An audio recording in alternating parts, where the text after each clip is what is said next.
This week's episode of the Run, Eat, Drink podcast is brought to you by warbyparker.com. Get a free 5-day home try-on at warbyparkertrial.com/red. 5 pairs, 5 days, 100% free.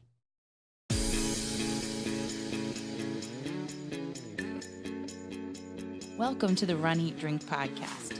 We feature destination races from across the country. And after the race, we take you on a tour of the best local food and beverage to celebrate. So whether you are an elite runner or a back of the packer like us, you'll know the best places to accomplish, explore, and indulge on your next runcation.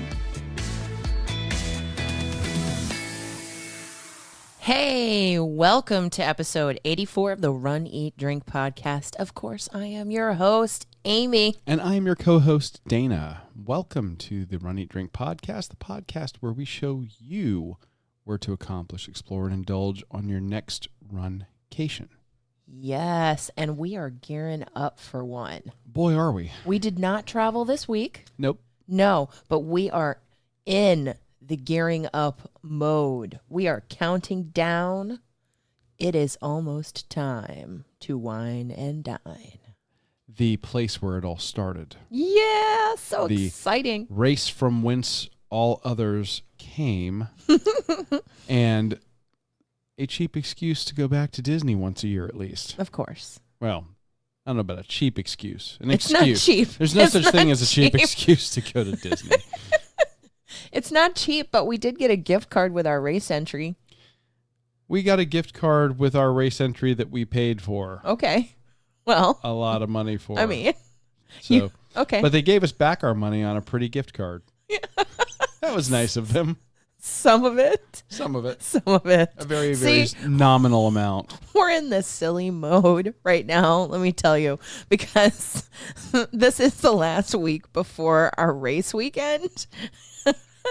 And it's famously called the tapering process, or the taper. So in the running portion of our show tonight, we're going to talk about the advice we received on social media from all of you in the Runcation Nation about the taper and how we feel about how the taper's going.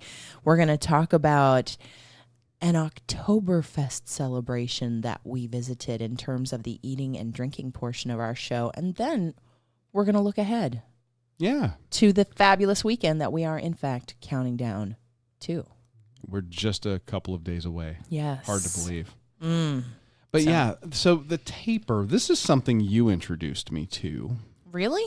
Well, yeah. I mean, I think you knew about it. No, the whole running thing is something you introduced me to. Well, that's true. And so every time a new technical term comes, I'm like, Amy, what is this? That is not a technical term. It absolutely is a technical term. Well, it's a term. It's a running-related term. And it's somewhat technical. So after the last long run, as I understand the taper to be, in your last days prior to a race, you are not really piling on the mileage. You're not really doing any hardcore speed work, race preparation.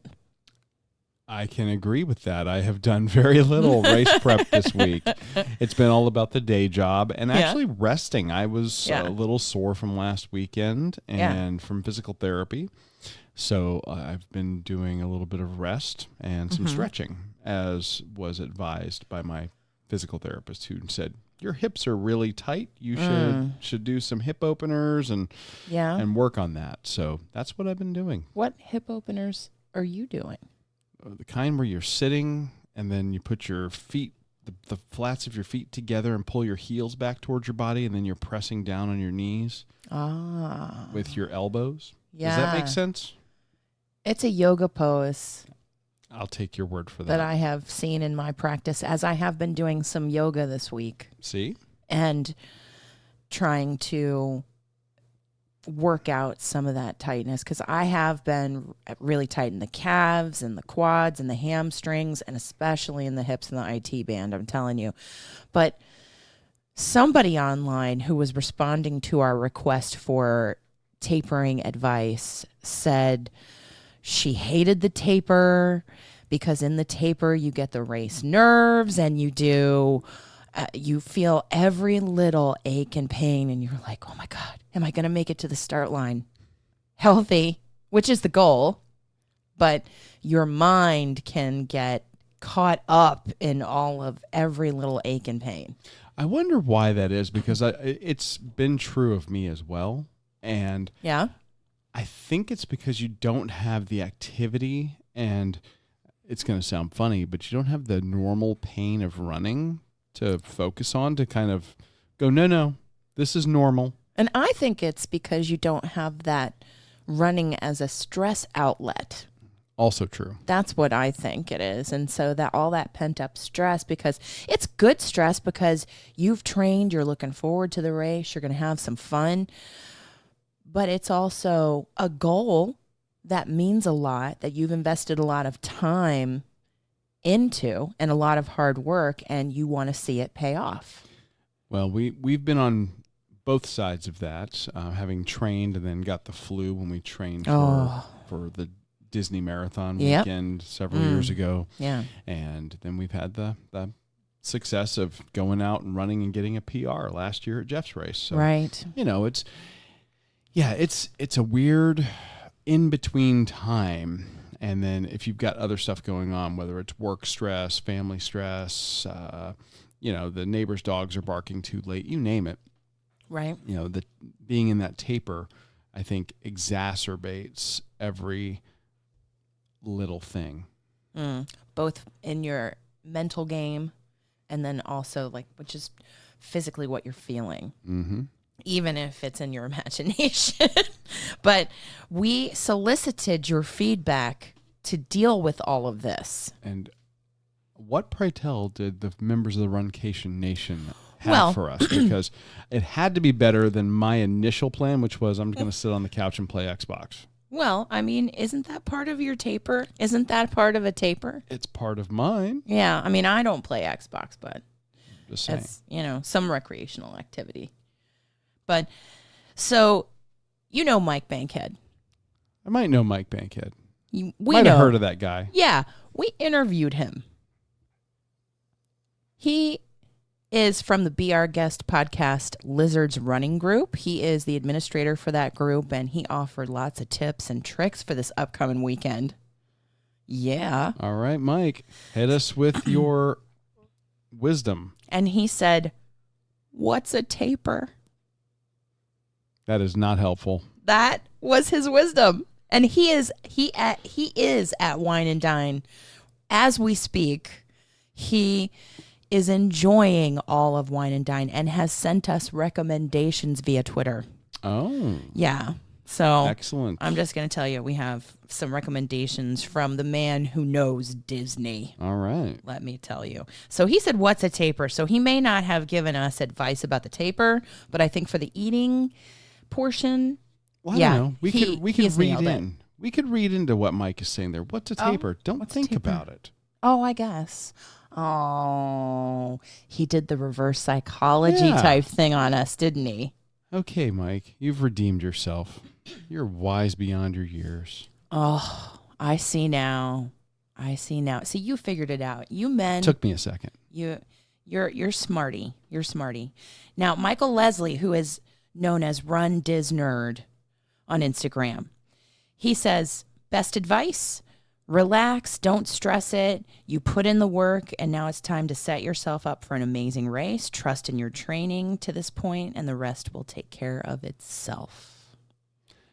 That is really good advice. I mean, there comes a point where you've done everything you can do, and that's the last long run before your race. Right. You've done it. You're not going to add any more endurance. And even if you try to squeeze in one last speed work run, I don't think it's going to be the thing that makes or breaks you. It isn't. And really, the only thing that I did this week to try and break in some new shoes. Well, that's important. That's a totally different animal. And not so much as you have to break them in if you have long-term, really reliable brands of shoes that you have trusted again and again. But you still have to break in new shoes and have to make sure that you're comfortable in them. You never want to run a race in brand new shoes. But the only thing that I did was just try out a couple of different rum walk ratios, so I kind of felt comfortable and confident that I had made the right decision. Yeah. In my ratio. Now, Suzanne from the Extra Mile podcast group says the taper is just an extended rest day. I always run better after a good rest day. So the taper doesn't bother me. That is what she said. It's a good way to look at it, I think. Yeah. So she hashtagged it Mind Games for Runners. Nice. Yeah. And I call her a smart lady. A very smart lady. I would agree. And Marathon Marco on Instagram. Okay. You know him, right? Marco Cisetto. Yes. The man, the myth, the legend, who we met at the Anchorage Run Fest. Yes, who set world record setter. World record at Boston and then again at Chicago, most recently at the beginning of October. Awesome, incredible, inspiring speaker and runner. He says, eat well, hydrate, enough sleep, lots of positive self-talk, and do a virtual race execution plan mentally. Now, there's a lot that I like in that response. I've definitely been hydrating. Have you? Oh, yeah. Yeah. At least, 2 quarts of water a night. I think I need to do a better job with that. And eating well. I mean, we did meal prep. I meal prepped for the whole week. We're basically cooking 1 meal a day for dinner here at home, and it's all vegan for us until day 7. Then it's everything at Food and Wine, but that's beside the point. Well, that is our indulgence for accomplishing. Yes. And I want to focus on accomplishing, and I think his point is so great, and I have been listening to Meb Keflezighi's book on my commute to work, in addition to some incredible podcasts to prepare for this weekend. But I've been listening to Meb's book, not 26 marathons, but Run to Overcome.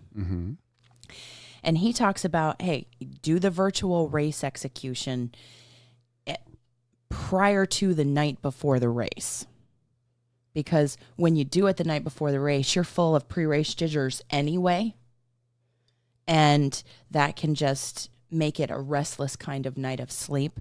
But leading up to, and in this tapering period, the virtual race execution that Marco Cisetto talks about, I think he and Meb are very, very right and nail it in talking about it's not you're crushing the finish line and celebrating a victory, but what are you going to do? What are you going to step through in the race? You know, you're going to start off strong. You're going to have positive mental messages and mantras like we've gotten advice from Jeff Galloway about.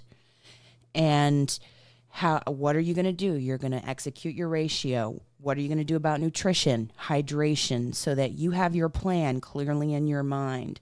And if you've done the race course, like we've done the race course, I think if you imagine, I'm going to make it to this point, and then I'm going to focus to the next chunk of miles, or I'm just going to take it a mile at a time, and I'll see this mile marker, and I'll see this landmark in the Disney parks, at Animal Kingdom, at Hollywood Studios, and because I imagine that the course is going to be slightly different from what I've heard, but not overly different. I think the majority of the main segments of the course are going to be the same. Yeah.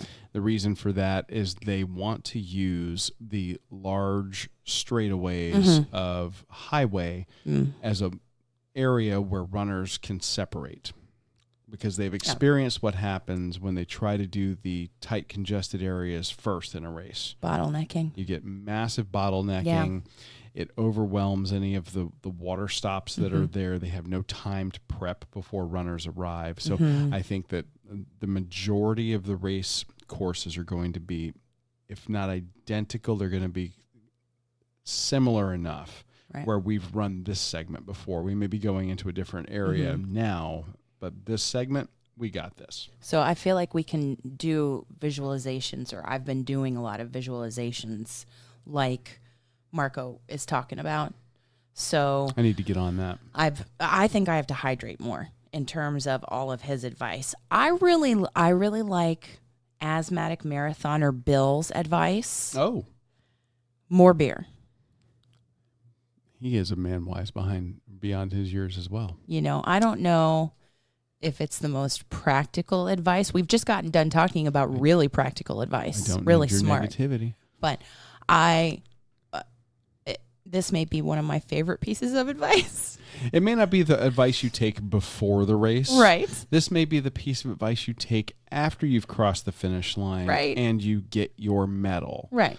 And we have a tradition. We go out to the runner after party and Yes. we go to pick up a post-race recovery beer. Right. And we do a little race recap on video, and we enjoy one of the beer offerings that they have at the post-race party. I think they're local, if I'm not mistaken. Maybe they are. The last one we had out of Miami, I think, last year. Yeah, I think that they're local, and I'm again, great podcasting here, Dana. Air quotes cannot come across a microphone. He's air quoting right now. They're local in that they are from Florida. Yeah. But they're not necessarily going to be in the Orlando area.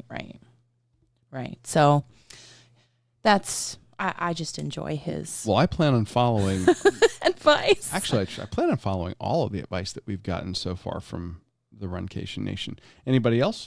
We have Sherry, who goes by Runs in a Skirt. Mm-hmm. I work on eating healthy, hydration. Packing is the one that nobody has said yet in terms of making sure that you have your race wear and everything together. Make sure to actually get rest. Any runs I keep slow and make sure not to exert too much energy. Yeah, well, I think that is a smart thing to talk about, the packing. We actually could do like a quick bite and talk about packing. We could. That would be something maybe to consider. Hey, what do you take? You know, we try to have spares of certain things, extras, because you just never know. Something can happen. And for us especially, having a 2-day race event, Yes. if you get, say, an unexpected thunderstorm on day one, Ooh. and you're soaked and your shoes are soaked, did you pack extra shoes? If not, how are you going to dry those out and have them ready for the next day? Right. Things like that. Yeah. A lot of good tips, tricks, and tactics to. I'm sure there are a lot out there that we could pool and share as well. Well, that might be something to put out to the Runcation Nation. Yeah, for sure. Because we got so much this week about the taper. Oh. So. Keep going. Keep it coming. This is good. So, your friend from high school. Trong. Yeah. Trong. I see her picture. Yeah. Enjoy the taper. It's not easy, but it's a good opportunity to catch up on yoga, spin, and that cardio class you missed during training. Oh, stop. She's such an overachiever. She is. But it's a good point about the yoga. I've never taken a spin class. Me either. I don't know that I could right now. I don't know that the knee is quite up for that. Yeah. Or at least I'm going to lean on that excuse for this go round. Yeah. But the yoga, and I'm just going to call it stretching because my stretching is nowhere near as fancy as yours when you're doing yoga. I don't get fancy. You've got music and a class that you're taking online. I'm just sitting in front of the TV. So I think that she's got some really good stuff there. Hey, I just want to take this opportunity since she mentioned yoga to shout out Eckhart Yoga. Not a sponsor, but something that you've been using to great effect for the last couple of years now. And I pay for a membership, but before I committed, I tried their free videos on YouTube. They have an Eckhart Yoga YouTube channel. And they have a great series that's free that you could check out on that channel for runners.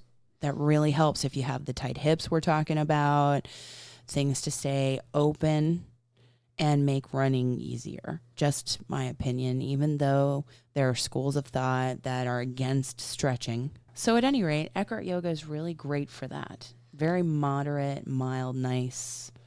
Yeah. And Trung's advice is good, but the whole extra spin class, I'm going to pass. I'm going to pass on that one, Yeah. but I like where your head's at. Mm-hmm. I just can't do it. For sure. So we got I know that's most of the feedback that I was able to collect. Okay. on our social media channel. So thank you to everyone in the Runcation Nation who submitted tips and tricks to help us and for us to share with all of you. And Trung, maybe one day I'll be motivated enough to do extra cardio and during my taper week. Maybe. I'm sorry. I'll try to live up to your expectations. And if you can hear her in the background, our dog has decided she wants to be part of the podcast. So you may hear the occasional bark. In the distance there. That's just her. She's having some fun. Yeah. Well, I mean, I think she was objecting to the cardio class, maybe. Or she was jealous that we didn't bring her doggy bag from what we're about to talk about next. Oh, nice little segue I'll for do what I can. Look at you. Yes. We had a great celebration of Oktoberfest at Big Storm Brewing, but, you know, Oktoberfest is all October long. And in our town, it's especially the last 2 weekends in October. That's when our local German-American social club has one of the largest Oktoberfests in the southeastern United States. It's huge, yeah. Tens of thousands of people each weekend. Yeah. And many local establishments do something special because maybe you don't want to go to that big event, but you want to have a little taste of home if you are from that area or your ancestors are from that area, or you just want to be German for a day. Yes. So we headed to a place that we have covered on the podcast before, Coastal Dayz Brewery in Fort Myers. It's not one that we've been to a lot because it's a bit of a drive. Oh, there's the dog. There she is again. Yeah. It's a bit of a drive for us, but it's actually worth the drive. And the more that we go there, the more that I'm liking this place. Well, I love the nautical theme inside. I like the cement tables and the witty little quotes on the wall that are nautically themed. And what I love about the brewery scene in general is they tend to partner with food trucks. Amazing food trucks. Or restaurants or pop-ups. And that is exactly what we had here for our eat portion. So we went to a brewery to eat. Well, yes. The Meat Cottage was at Coastal Dayz.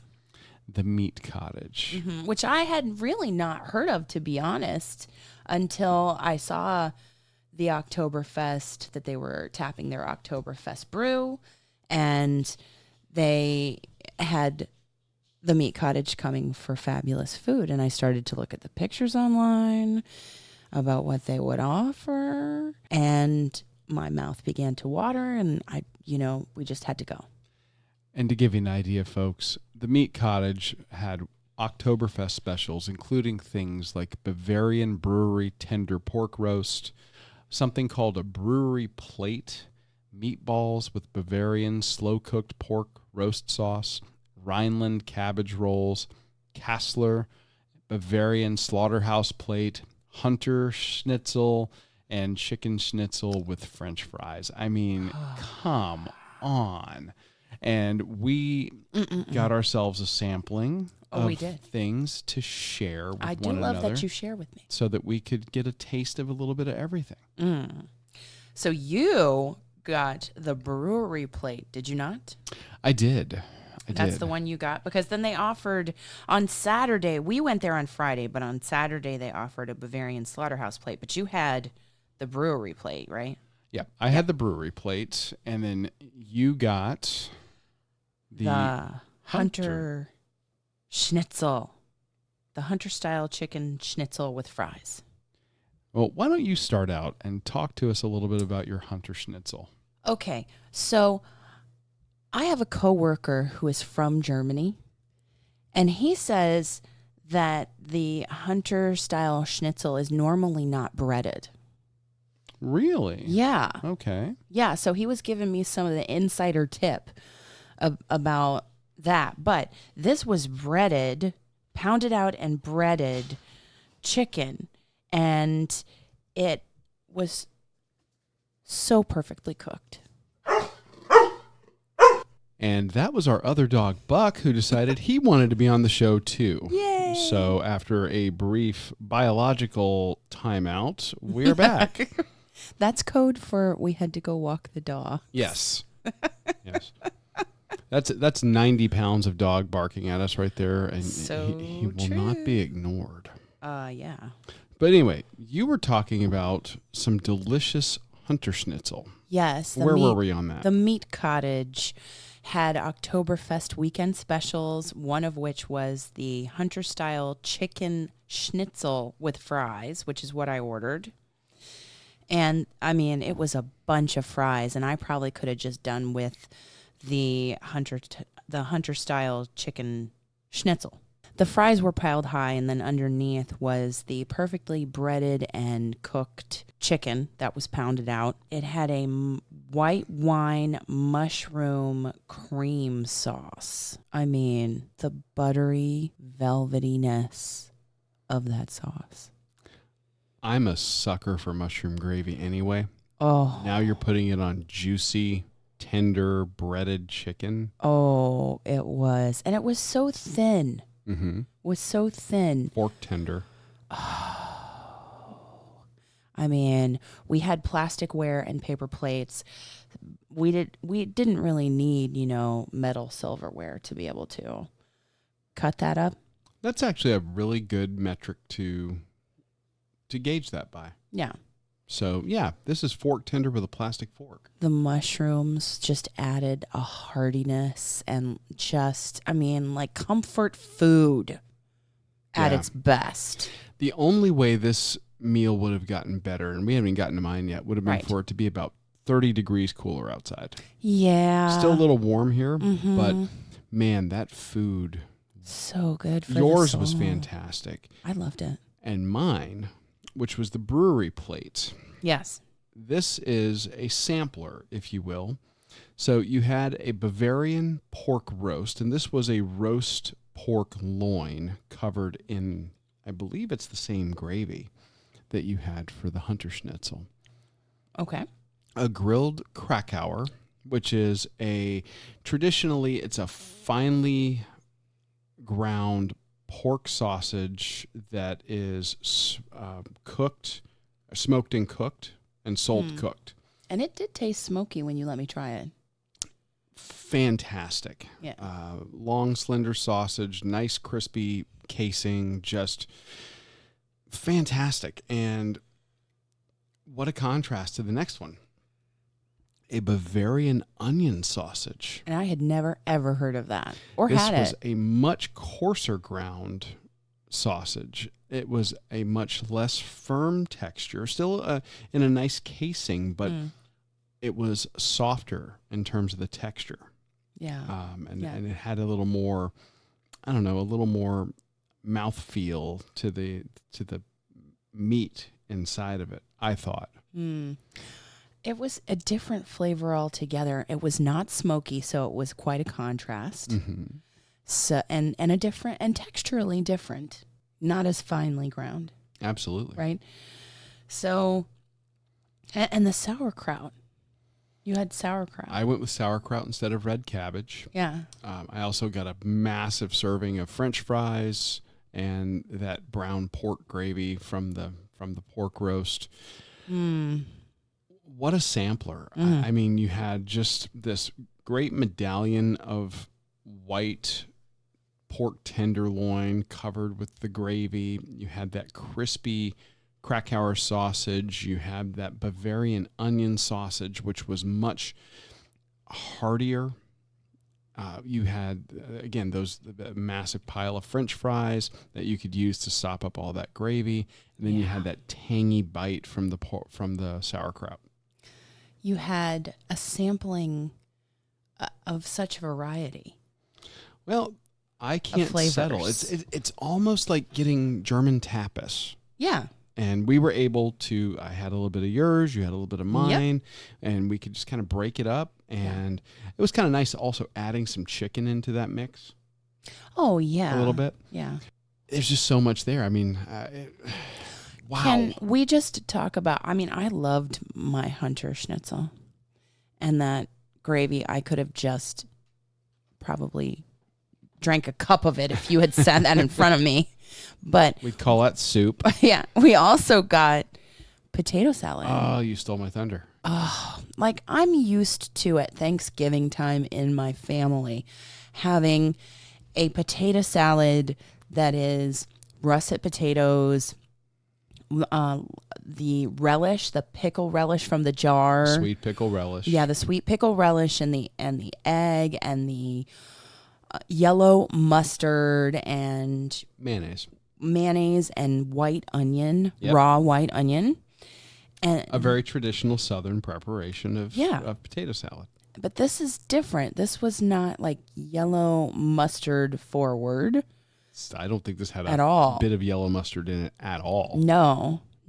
I got dill from it. It was creamy.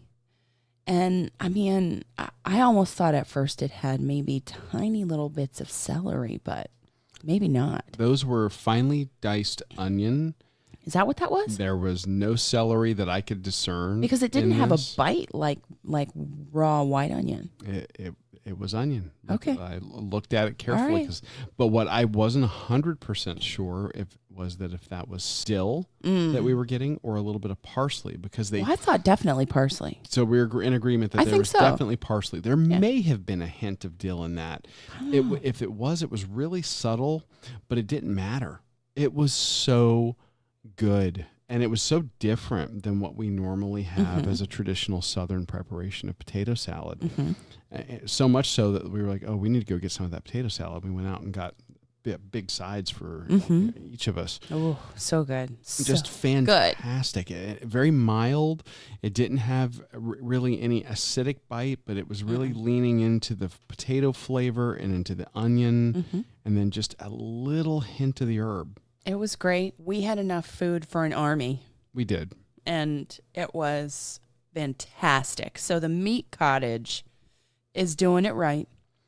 And we have now had several different food trucks that have amazing German food. Yes. So if you're coming down to Southwest Florida and you're in the mood for something, a little taste of the Alps, so to speak, I think you've got some really good options out there. Whether it's these fine folks here or some of the others that we've talked about here on the show. So do a quick search on social media or on Google. You're not going to be disappointed. And when you see these guys at an event, a brewery, you've got to head over. Don't hesitate.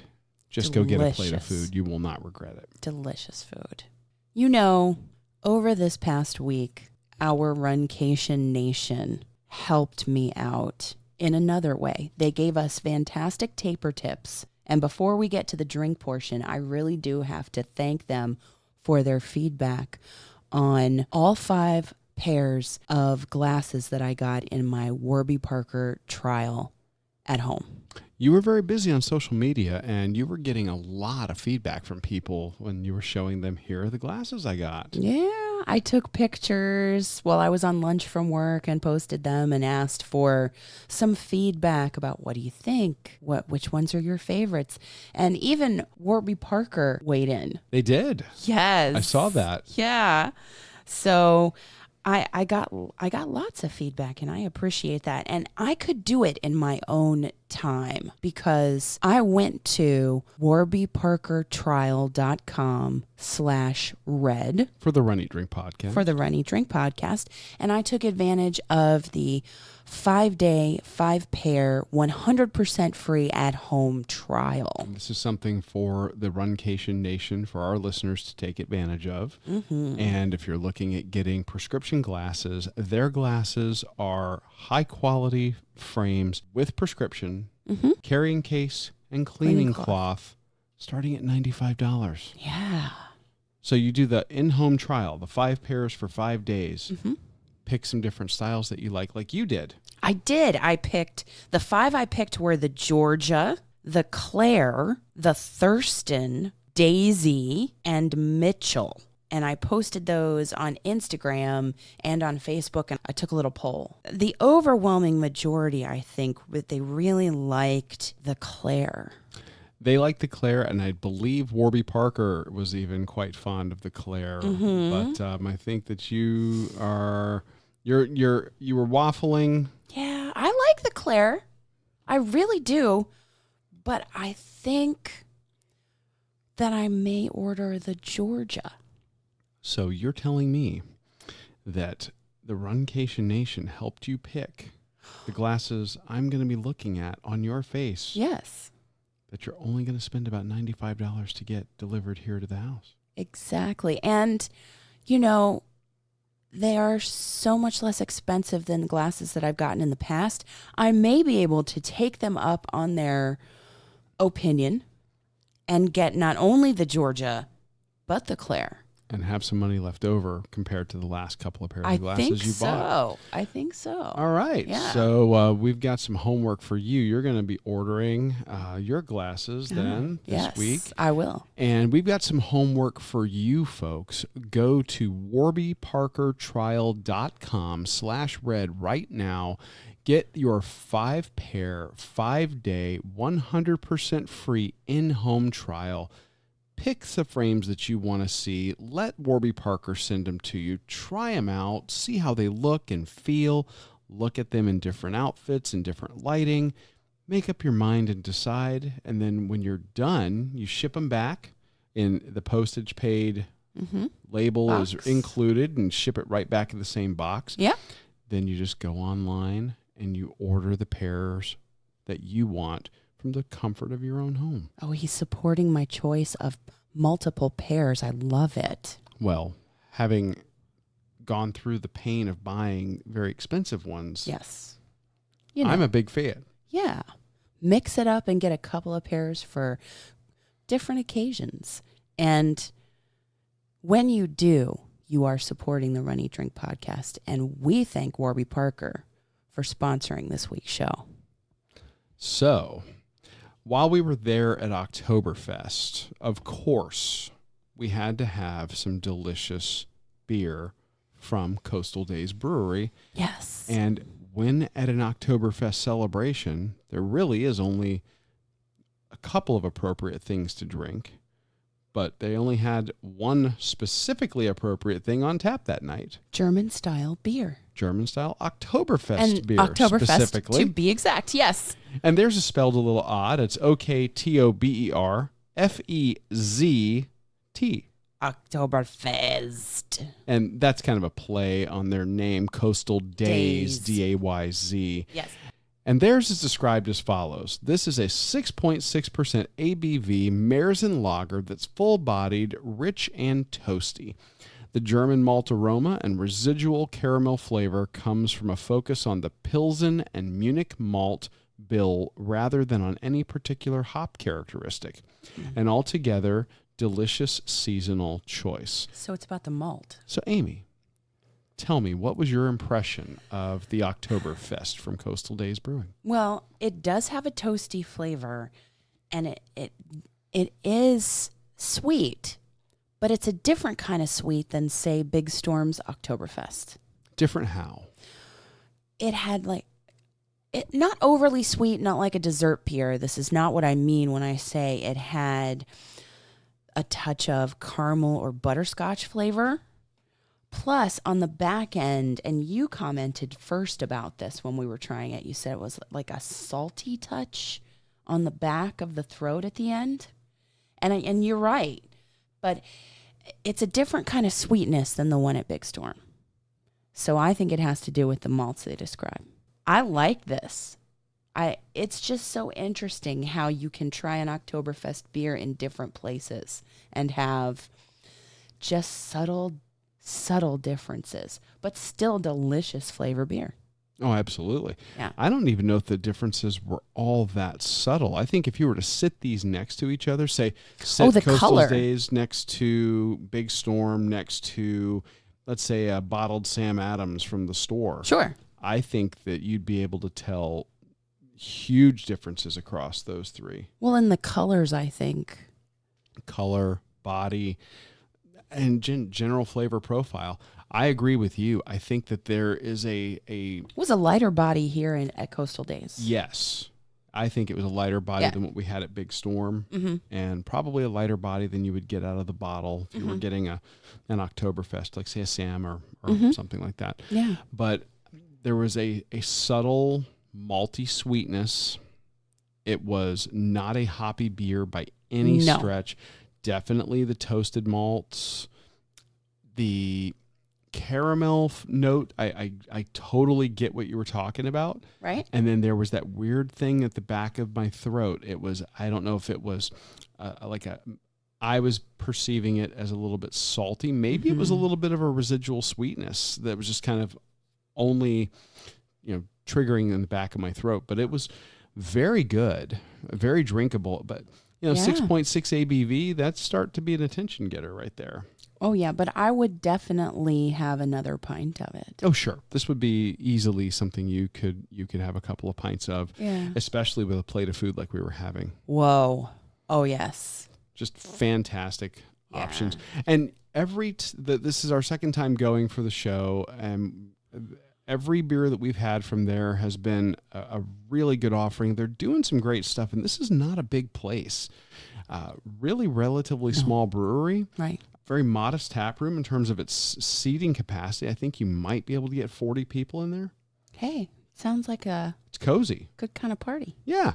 And they got some seating outside that probably effectively doubles their seating capacity, but it's not a really big place, but it has such a great neighborhood feel. Everybody's really nice there. They have the sweetest dog behind the bar. Oh, it's so cute. Like this white American bulldog puppy. I think they said was 3 months old. Oh, very young. Very young. Very young. I think a little bit older than 3 months, they said, but super cute. Everybody was nice. And again, the combination of their beer, their Oktoberfest, plus that food from Meat Cottage.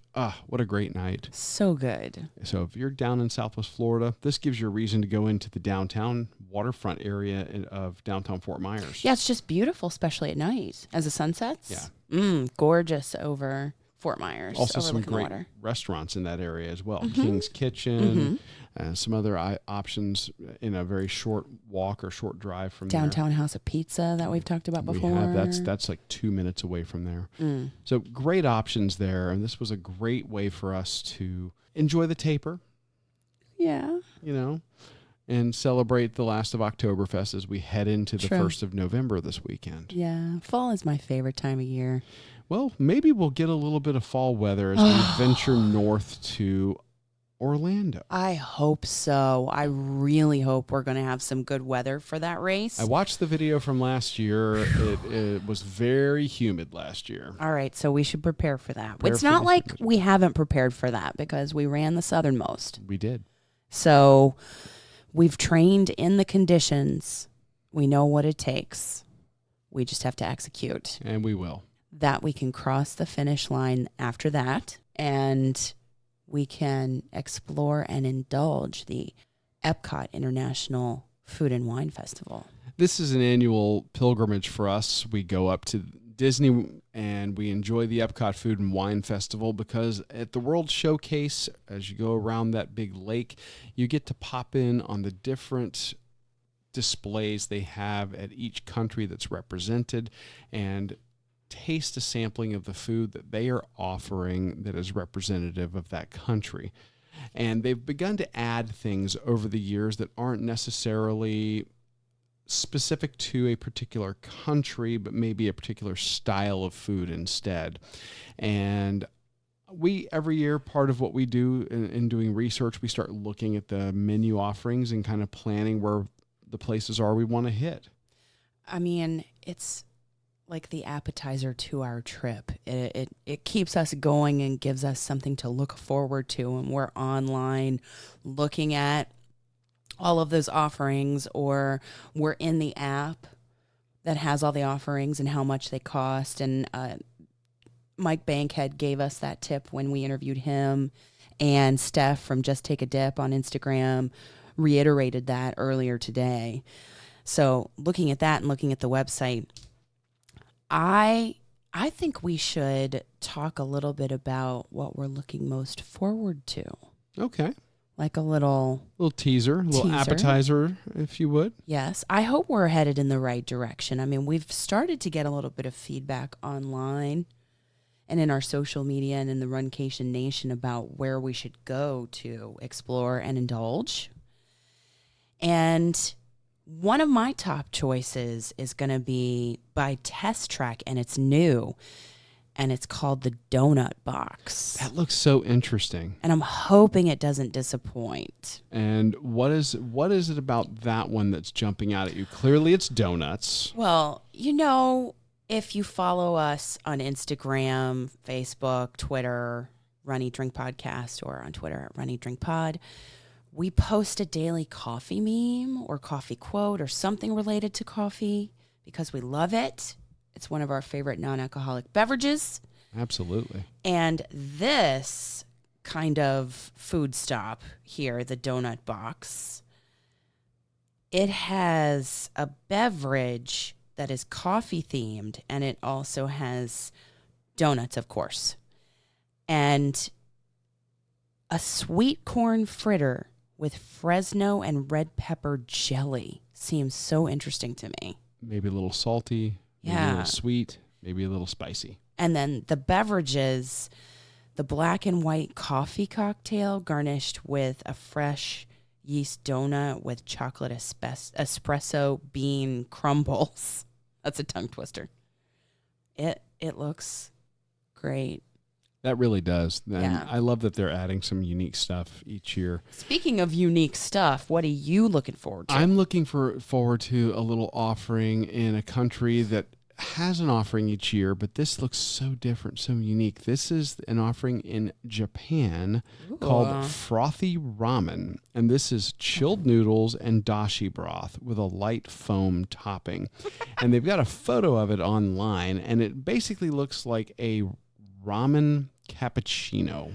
A ramen cappuccino, that's a good way to put it. And yes. I'm really curious about that. I'm on a ramen kick here lately. It's so good.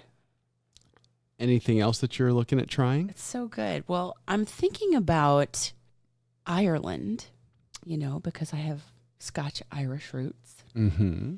And there is a roasted Irish sausage with Colcannon potatoes and onion gravy. But I heard online from one of our followers that the warm Irish cheddar cheese and stout dip with the Irish brown bread is to die for. I believe we had this last year, and I said that this is finally something that would give the soup in Canada a run for its money. Yes. And if you disagree with that, send us a note, info@runeatdrink.net or 941-677-2733, and tell me why I'm wrong.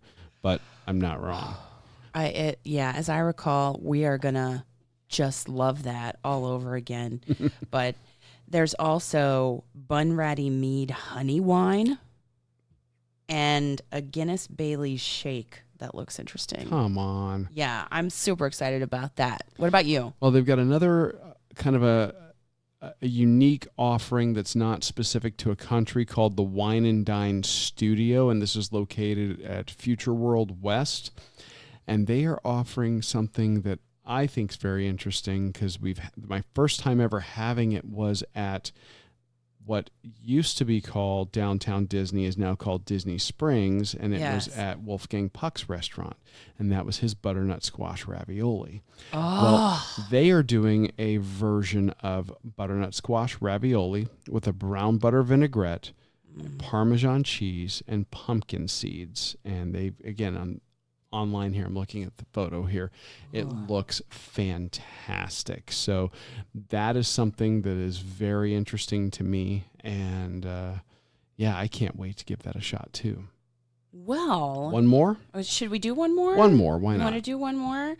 Oh God, it's so hard to choose. But there is something new called the Appleseed Orchard. Okay.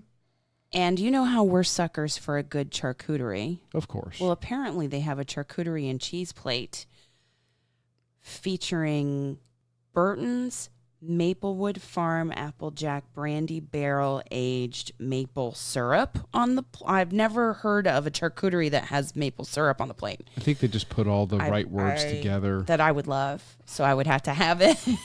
They could actually rearrange those words in any order and it would be acceptable. Well, and they also have a caramel apple popcorn that looks interesting, but they have a drink that's called the Apple Blossom Sky, which has Fanta apple, ginger beer, Floodwall apple brandy, Burton's Maplewood Farm Applejack brandy, barrel-aged syrup, and mini marshmallows.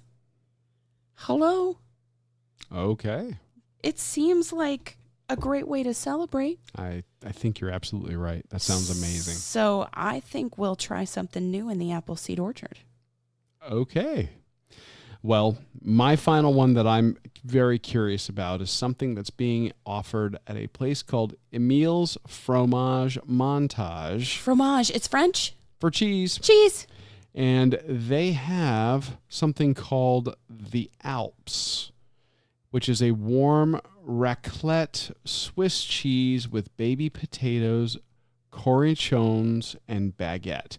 So they're basically taking this fantastic Swiss cheese, they're throwing it under a salamander, then they are scraping that bubbly seared top off onto your plate on top of potatoes, serving it with cornichons, which are those little itty bitty dill pickles, then baguettes for bread. So like a charcuterie, but kind of warm melted cheese. Yeah. So very, very interesting in the presentation. I'm going to take a look at it. These may not be the things that we talk about, but these are the things in looking at the menu that have piqued our interest. And I think that when you're there and you're walking around post-race and you're looking for what to try, maybe some things that are different strike your fancy. But right now, just the descriptions of all of these things, I mean, I'm thinking I want to try them, but who knows? It's going to be worth checking out, and we are going to be excited to bring you guys content from the Walt Disney World Epcot Food and Wine Festival 2019. Yay! All, I believe, are going to be covering it over the course of the next 2 weeks. Is that correct? Yeah, we may. It depends on how much we explore and indulge. Well, we have 2 races coming up, so we tend to break this one into 2. True. And then there's so much food and beverage to cover. Probably going to be talking about this for the next couple of weeks to really give you an insider's look at what's going on around the World Showcase at Epcot. Especially if you're planning your first trip, maybe your first Run Disney race. It will be a nice peek into this one if you're kind of weighing, well, do I run the Princess? Do I run Star Wars? Do I do Wine and Dine? It's kind of, I think it'll be good in terms of the time of year and the offerings in terms of food and beverage, as well as the race course for both the 10K and the half and what you'll see. And if you're going to miss this course, I'll talk about it, or we'll talk about it on the next episode, that don't fret.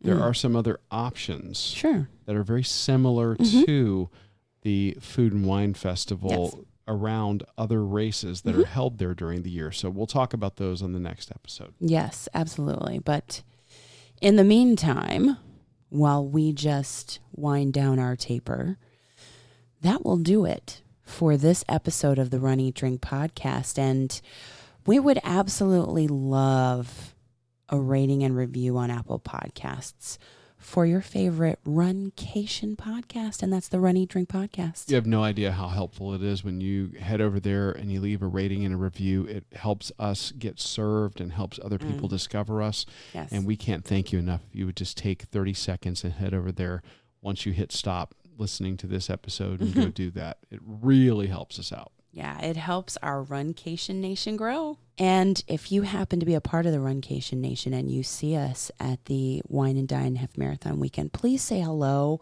Please let us get a picture with you, because we love meeting some of our audience that have contributed to the podcast and people that we have helped along the way. Absolutely. And if nothing else, we'd love to, raise a glass with you. Absolutely. At celebration at the end of the race. Yes. And maybe you'll give us suggestions for future races or destinations, or talk about your hometown and where we should eat and drink when traveling to your area. Absolutely. And if you want to give us some of those recommendations, but not in person, that's okay. We accept that. If you're not going to be there, send us an email, info@runeatdrink.net. That's info@runeatdrink.net. Or you can leave us a voicemail at 941-677-2733.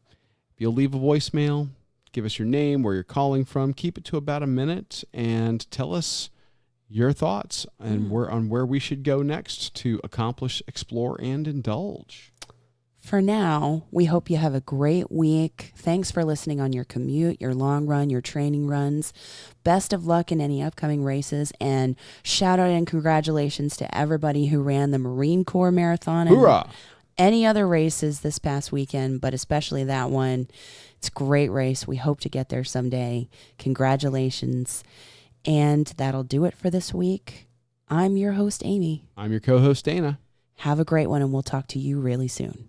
Thanks for listening to this week's episode of the Run, Eat, Drink podcast. We're having a great third year because of your support. Don't forget to follow us on Facebook and Instagram at Run, Eat, Drink Podcast. And on Twitter, we're at Run, Eat, Drink Pod. You can also give us a call at 941-677-2733 or shoot us an email at info@runeatdrink.net. Visit our website at runeatdrink.net and click on the subscribe link so you don't miss a minute. Accomplish, explore, and indulge right along with us. We'll talk to you next time.